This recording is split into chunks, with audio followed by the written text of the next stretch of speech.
Hi, I'm Sarah. And I'm Drew. Welcome back to Let's Table It. Today we are continuing our quest to curate our collection. And if you want to find more out about that project, I will link our first video down below because I want to keep these fairly snappy. That first video got a little bit long, and so I want to make sure that we're not having to rehash it every time. But I will include that information down below if you're interested in this project that we've started and want some tips on how to do this for yourself. So we're just going to dive right in. This shelf had 9 games on it, and it had 1 game we played as a family, 1 game we played with our son, and 2 games that we played with our daughter. And so we'll kind of talk about how that all went down and just share our thoughts about the game and whether or not we're going to continue to keep that in our collection. So here we go. So first up, we have the game that we played as a family, and this is the Shivers. The Shivers is kind of a role-playing meets board game situation. You do have to have someone who is kind of DMing it. So you do have to have someone who's sitting on the opposite side of the table who kind of knows what's going on so they can push people in the right directions, give hints, tell what's going on, tell the story as you go. If I'm honest, that's not maybe my favorite way to play. But our kids enjoy it. They do. And I think this is definitely a family-oriented experience. Yeah. The pop-ups are cool, and there's a lot to discover. So as you're going through, each pop-up scene has these things, these little, what do I want to say, like inserts that you can put in. So like the windows and all of that kind of stuff is going to change from scenario to scenario. I think it's a super well thought out system. And, you know, it is what it is. I think age-wise, it's good for families. And like you said, it has a little bit of that role-playing aspect to it. I think, you know, especially if you like some of the spooky season and Halloween type stuff, it might be for you. I will say our kids do enjoy this game. They have expressed to us that they want to keep it and we want to keep playing. It has 3 like chapters that are included in our copy. And each chapter has like 4 scenarios. We have played the first 2 of the first chapter. And I think, well, maybe do we want to just give our little rating first? The keep meh call before we kind of talk about maybe the plan for this one. I think I know where you are on this one. Drew actively was upset when we played this game as a family. Wouldn't say that, but it's not my kind of game. It was interesting, but the kids had fun. So, ready? 1, 2, 3, meh. Cole. Yeah, not Drew's favorite. I'm meh on it. For me, it's not a whole lot of fun because I have to DM it. I have to be the person behind kind of ushering everyone around, and that's just, I'm not very good at it. I think what we decided to do with this one is that the kids do want to play the rest of the scenarios, at least as of now. So I think what we're going to do is we're going to keep it out. We're going to play the last 2 chapters of the first, or the last 2 scenarios of the first chapter, and then we're going to add this to our spooky season collection, which I have been kind of starting to curate a spooky season outside of our main collection and like a holiday Christmas outside of our main collection, because those don't sit out all year round. We only bring those out at specific times of the year, so I don't feel like they need to be categorized in the main collection. So it's kind of a loophole I'm giving myself here to be able to keep some games and still get our numbers down. But I think we're going to remove this from the collection, the normal collection, put it into the spooky season collection, and then once we've played through all of the scenarios, pass it on to someone else who will have fun with it. Okay. Next one up on the shelf was Insectarium. So this is just kind of a fun little tile laying set collection. Overall, you're just trying to maximize the 9 tiles that you're putting out, getting symbols. You're kind of being able to set your own goals for each column and row. You get some special abilities. There's some tools you're able to take and some things like this that can help mitigate just the luck of what's out there for you to select from. This was the one our son requested to play with us again. He does like the theme. I think he found out that he liked it in theory Yes. more than he liked the actual gameplay. And it is fairly simple. It's collecting, it's that Cascadia type Yeah, tile to some laying degree. with the Just, tile and token placement. just much lighter. Yes, much lighter. And a quick, like Drew said, you only have 9 turns. You have 9 turns to put cards out onto your tableau until you score. And it is a bit lucky. Yep. Whatever's out there is out there. And there's not a real good way to dig through that deck. There's a few tools that let you draw like 2 extra cards, but there's not like a really great way to dig through that deck. Right. You do have some opportunities to get the tokens that you need. Like you can turn in a few cards sometimes to get to the token you want, which does help. But I love the artwork on this. And it is a nice, simple game for maybe younger families who want something that they can play all together that is still interesting for adults. That makes it so that the adults don't mind playing it too, and bumps up, kind of where the kids are sitting with some of the basic games. So, yep, I agree. So are you ready? Yep. 3, 2, 1, Cool. meh. Yeah, I think we just found on this last play that we've maybe discovered what we wanted to out of Insectarium. And I want to reiterate, these games entered our collection because they were good games. Yes. Because we enjoyed them, we kept them. And now I think we're finding that it's time to move on, especially from some of these younger games. Our son is going to be 10 this year, and so some of these more simple games just aren't hitting it for us anymore, and we're just ready to make room on the shelf for some new things. Yeah, and they say 8 and up, but I honestly think if you're a gaming family, 6 or 7 would be easily... There's not a lot of text that you need. No. It's mostly So, symbols. yeah, the exactly. tools have a little bit of text, but you can easily read that if your kid doesn't read that well yet. But I definitely think that we will find a family that will love this game. It's just, we've just moved past it a little bit. So I think Insectarium is going to be leaving the collection. Next, we are moving on to the games that we played with our daughter. And our daughter is 11, and so she kind of got to experience a few of these games for the first time. This, I think, we have played as a family I think so. before. Yep, we have. So Sonora is a flick and write game with a little bit of a dexterity challenge. You have tokens that each have numbers on them.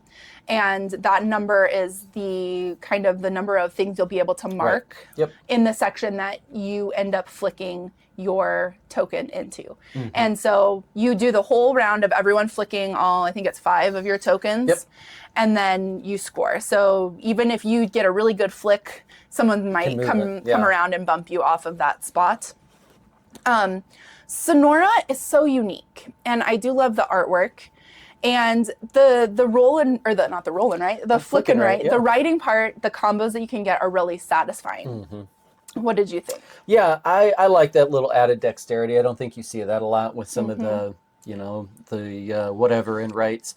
And I do agree the combos and how they build can be a lot of fun with some things like that. So, and it's beautiful. It's absolutely gorgeous. Yeah. And like I said, I think those combos are really satisfying, especially if you can kind of layer them in a couple ways that will really score you points at the end. We found out as we were scoring, or towards the end of the game, we were playing one of the sections incorrectly. And so that kind of messed our scoring up. But when I looked back, we hadn't played this in 2 years. It had sat on our shelf for 2 years without getting played. And then, I don't know.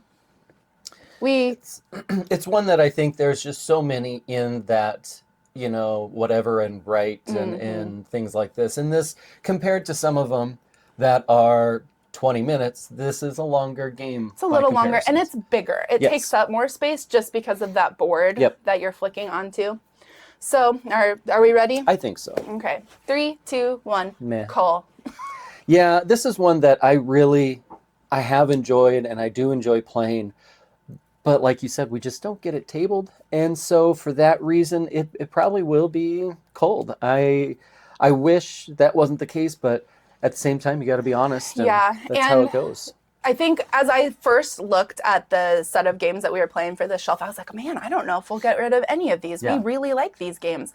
And then as we're replaying them and just looking at them with a really extra critical eye as far as, will this game get played? Will somebody walk up to the shelf and be like, ooh, I really want to play this? Yep. we've had to really make some difficult decisions. And man, just as gamers, it's hard. It's hard once you get that big collection and it's been overwhelming, I think, for us right now.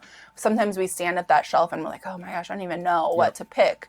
But just trying to get some of these off the shelf that maybe we don't gravitate towards, even though, again, we enjoy the game. It was fun. We had a good time with it, but I think we are ready to move on. Agreed. So Sonora is getting cold. Okay, next one up, and the last one we played with other family members is Taverns of Tiefenthal. So this is one that is really interesting. You've got a deck building aspect. You've got some resource management. You've got ways to upgrade areas. There's a lot going on in a simple dice placement. You know, I think overall it's a really interesting game. I know that not everybody always likes it. This one has been played quite a bit. Yes, you can see it's got a little wear and tear here, but it is a well-loved game for sure. Yes, definitely. Again, as Drew said, I think it's a really interesting combination of that deck building and dice placement mechanism. It's easy for us to table. It hits the table pretty regularly. In fact, when we were looking at this shelf, we were like, oh, maybe we don't even need to play Taverns again because we just played it a couple weeks ago. But we wanted to play it. And so that's a good sign of a good game. Yeah, and our daughter played with us. For the first time. Yep, and so she did fairly well, actually. It's just, it's a fun game. And it, again, you know, you always have those times where the roll is pretty good or not, but you're drafting. You're drafting and you're passing. I think that really does mitigate some of that luck factor as far as the dice.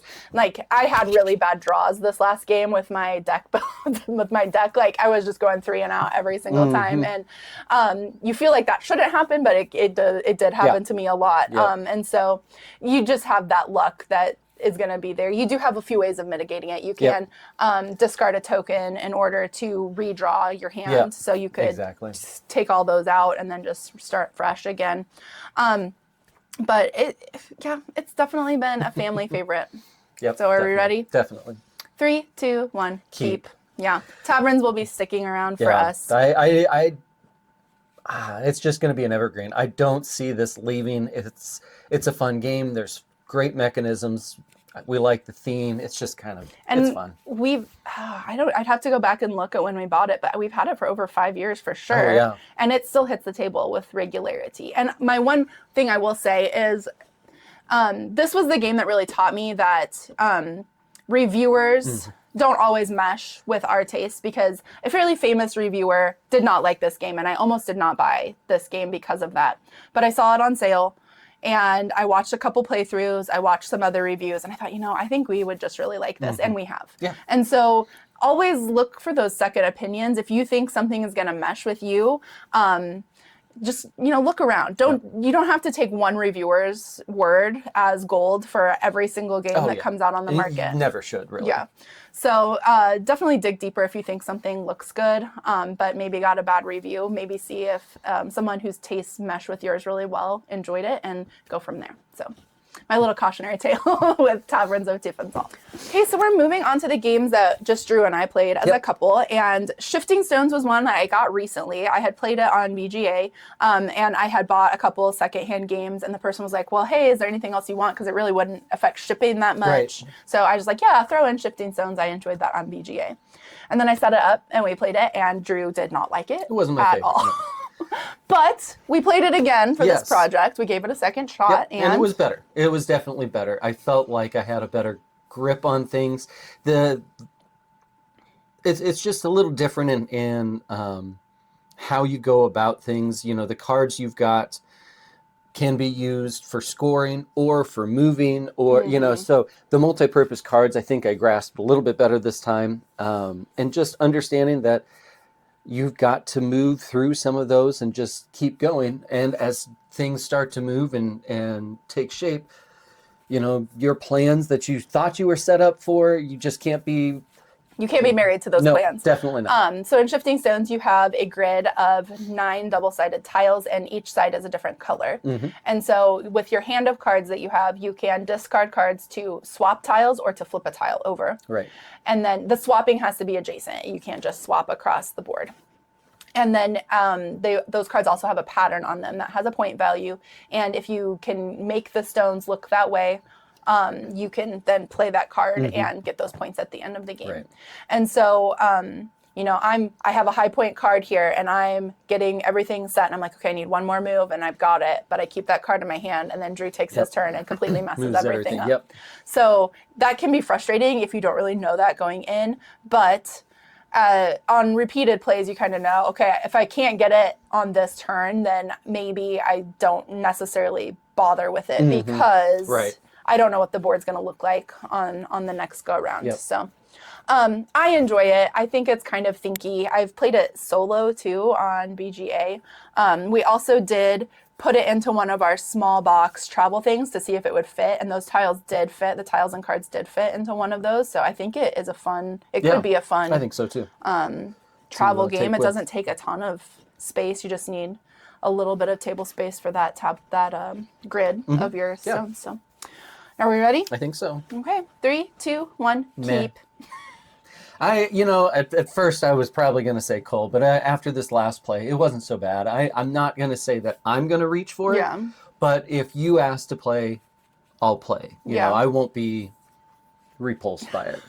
So I guess it's sticking around for now. We'll see long term. We've only had it for a few months, and we'll see long term how much it ends up getting played. But for now, it's a fun game to just pull out if you need something on a weeknight that's not going to be super brain crunchy. So that's Shifting Stones. Grand Austria Hotel. Do you want to talk about it? Or Go ahead. So in Grand Austria Hotel, you are drafting customers to your hotel. They're going to sit at one of your tables, and you are going to serve them the types of food that they are requesting. And then if you can do that, you are able to move them to a room in your hotel, and then that fills space, and you have some extra scoring based on the floor level that you can get people into. The action selection's unique on this. You have a board, and you're going to roll dice, and then you're going to sort those into their spaces based on the pips shown. And then if you take a die from that section, you get to do that action at the value of the number of dice that are in that section. Right. And so I think that's something that we struggle with this one is that distribution, and it often feels like nothing is very strong. Like, I don't know if it's just us, the way we roll, or what, but it just often feels like, well, I need like 4 of this thing and I can get 1 right now. Like that I think can be frustrating to us. And I think the hard thing about it at times is there's not a lot of mitigation. Now there's a little bit you can pass to get a re-roll, but you're also removing a die. So you're lowering a little bit what the chances are of getting something. Most of the time you get a little more than what you had before, because half the time it's nothing of the action you want. But there's always that chance that it just still won't be roll. much. Yeah, yep. I think as we have grown as gamers, we have found that very restrictive games don't often work very well for us. Like, we want to feel satisfied at the end of our turn that we did something, that we accomplished something. And games where it's an optimization puzzle, as far as you need to really think and crunch and plan ahead as far as getting that action to be the best that it can possibly be, and very limited actions. And just doesn't work for us all the time. Yeah, there are just so many times where you feel like you're ready to go on something, and instead you have to take a baby step and not get all the way through something. And like I said, even with that little bit of mitigation that there is, it just doesn't always work. Yeah. And so maybe we just aren't good at Grand Austria Hotel. Maybe, I'm sure that there are people who have played it a lot. And maybe if we played with someone who really knew what they were doing, that would kind of open our eyes as to how this could work better for us. But as of now, I enjoy the game. I don't know that it's like my favorite game that I've ever played. Yeah. But every time I say, hey, let's play Grand Austria Hotel, Drew just kind of like crumples a little bit. And so I just don't know that it's going to be pulled out Yeah. and tabled that much. Yeah, agreed. So. Okay, are you ready? Yep. 3, 2, 1, keep. Cool. So this is a situation where we have one person that likes it and one person that doesn't. And I think for us, in deciding whether or not to keep that game, it does depend on how much the other person does not like that game. Like I said, whenever I ask to play this game, it's just like okay. So I think Grand Austria Hotel is going to be leaving our collection. And I think for me, what it is there is that higher restriction by comparison, and what you can do in this game and how the things work. I feel like there are games less restrictive that I get the feel of, like this one. It's just more enjoyable. Sure. Yeah, and I get that. But for us as a couple, I at least for me as a person, a lot of my enjoyment of a game is based on the other person enjoying it as well. And so I don't want to sit at a table where someone is miserable and just plodding along because they are there and we're playing a game they hate. Like, I don't want to do that. Yeah. And so this game is going to leave our collection if we get the itch to play it, or I think maybe someone thinks maybe they can change our mind on it. There's cons. There's times like that people can play this with us and maybe show us a little bit better how it would work. But for us right now, it's not worth the shelf space. So we are going to say goodbye to Grand Austria Hotel. Okay, next up is Planted. So Planted is another one of those, how do I want to say, basically card drafting games. You've got a hand of cards. You can decide to keep the card for the value of resources it's going to give you. You can use that card to draft another plant that you want to grow. There's also tool cards that'll give you certain resources or points. Like a boost when you gain a resource? Yep, decorative cards that give you some extra points at the end of the game, and things like that. And it has just a nice, simple, fun, relaxing feel to it. Yes, yeah. This game cost us maybe $25 when we bought it, but it has the best components of a mass market game I think I've ever seen. Yeah, definitely. The tokens are so great. So they're like acrylic, the sun exactly. and the water. It has such a great feel to it, and the art is really beautiful. It is. It reminds me of picking up like a houseplant book in the 1970s. It has a little retro feel to it, but still so well done. It's gorgeous. And I think Planted has become one of those games that I can just pull the box, set it up, and we can go. We don't need a rule refresher. We don't need to kind of look and see, oh, well, how does that work again? We just go. We can play it. Yeah. So it's a really easy weeknight pick for us. Oh, easily. To hit the table. It's quick, and it's like Drew said, it's relaxing. It's not high stress for us. So it's super simple. And again, between the high production value, the cards are really nice, and the what I want to say, the plant cards are tarot size. It's just got that upmarket feel for a mass-produced game that, I mean, I think it was available in Target. It was. We bought it in Target. So, I don't think it's there anymore, but. But I mean, I really think this is a good game of really how to do things right and do things well. And, a great designer, great art, great everything. Phil Walker Harding is one of our favorite designers. Just especially for that simplicity and that ease of tabling games. He definitely is a go-to for us. So, are you ready? Yep. 3, 2, 1, keep. This is an easy no-brainer for us. It hits the table often, and it's always fun when it does. And I love the theme. I love the art. It's just great. Yep. So Planted is sticking around. So cities, you're going to place workers over a series of 3 rounds, and you're going to make a tableau. It's a 3x3 with your tiles. So your workers can be placed to get you goal cards that will score you in-game points. They can get you more tiles for your grid. They can get you landmark tokens that can be placed on that. It has a little bit of a set collection. Or what's the other thing I'm missing? End game. Oh, or the buildings. Yes, the buildings that are going to go onto the spots of your city. And so there's always this little tension as far as, well, I really want this tile, but it would be great if I could get this too. What do I want more? Yeah. Because if I don't take that, then you're running the risk that your opponent's going to take it before you get back to it, because you're going to go around and draft one at a time into those different areas. And it does work really well at 2, I would say. Oh, yeah.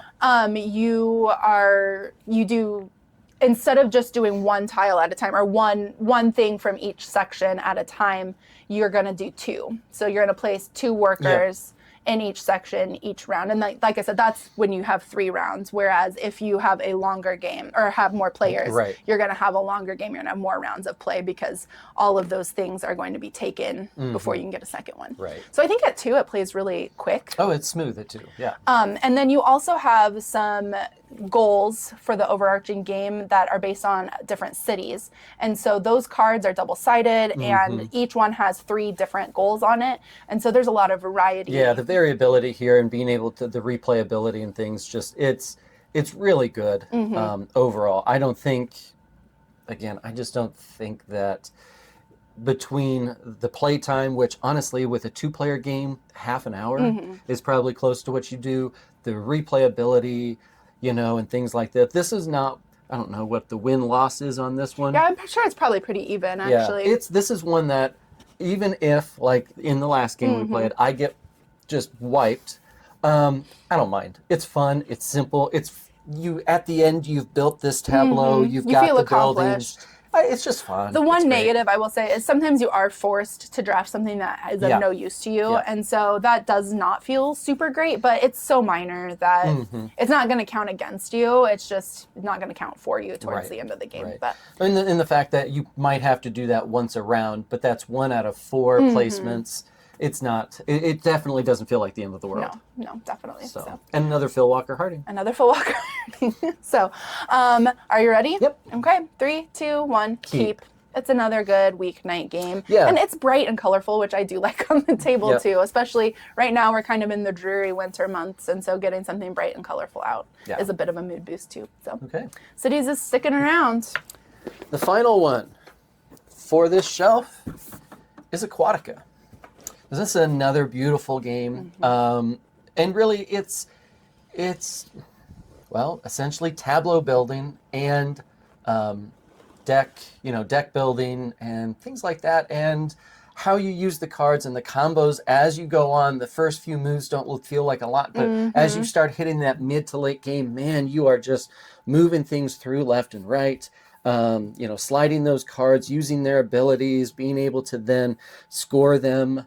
And like I said, picking up new realms, it's a fun game. Yeah. And gorgeous at the same time. The artwork is absolutely gorgeous. And like Drew said, that satisfaction of the combos that you can build up, where you're like, well, I'm going to slide this card to use this ability, and then I'm going to get this new location, and then I'm going to slide this to be able to do that. And that can really spiral and just feels really good on those big turns. Those big combos of when you are things are just clicking, it feels amazing. So this one also has some good replayability, as far as you can have variable goals that you're working towards, and that is an end game trigger. As far as when someone has placed out all of their mantas that are going to mark the different goals, that's an end game trigger. And so I thought it was really interesting. The first couple games we played, we just did the normal base game, and that it kept the game really short, because those are fairly achievable goals. Very much so. But this last time that we played, we tried some new ones, and it really did extend the game. It did extend the game a lot, just because those goals were a little harder to achieve, and so we had to play a little longer. And so I think that's a really great way to get what you want out of this game. If you want something on a weeknight that is quick and approachable, then stick with those base game goals. But if you want something a little bit more, you can add in some different elements. And so, I would say base game, you can probably get this done with 2 players, for instance, 45 minutes, maybe even less, honestly. But like you said, once you start adding in those extras, which are much more difficult, it's bigger achievements to try to get. So it bumps it closer to that hour mark. Yeah. So we've really enjoyed Aquatica. It's fairly new to our collection. It's been a year or so probably that Something we've like had that. it, but it has hit the table Quite a bit. 4 or 5 times in that time, which is a lot for us. We're not always people that go back and revisit over and over again a game, Yeah. but Aquatica has kind of captured our attention for sure. So, Yep. are you ready? Oh yeah. Okay, 3, 2, 1, keep. Definitely one that we want to explore more. And there are expansions that can even add a little bit more. So we might take a look at some of those and see what they add. And I think for us, tableau building and deck building and some of those types of things, it just hits on mechanisms we love anyway. So.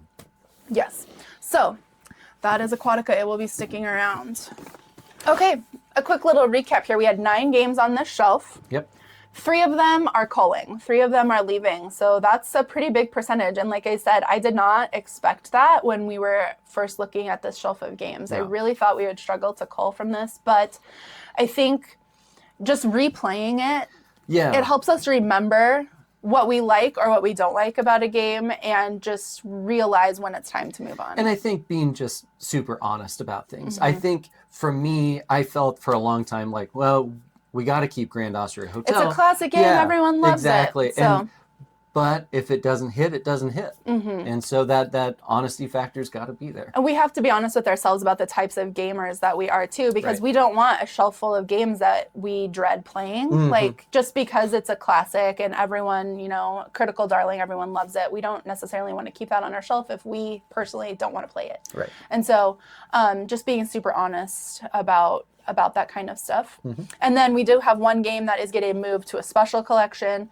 And so we almost cut the shelf in half. It's pretty close. Yeah, that's crazy. So that is crazy. And then looking back at our last shelf, I believe we removed 3 games from the complete collection. So out of 20 games, we are sitting at down 7. And so I'm happy with that. Yeah, that's a pretty good percentage. Yep. As hard as it is to say goodbye to the games, it will feel good to have shelf space that we can put away some of the games that we've accrued recently, or just looking at some of the games on our wish list that we would really love to play, and maybe being able to bring those into the collection.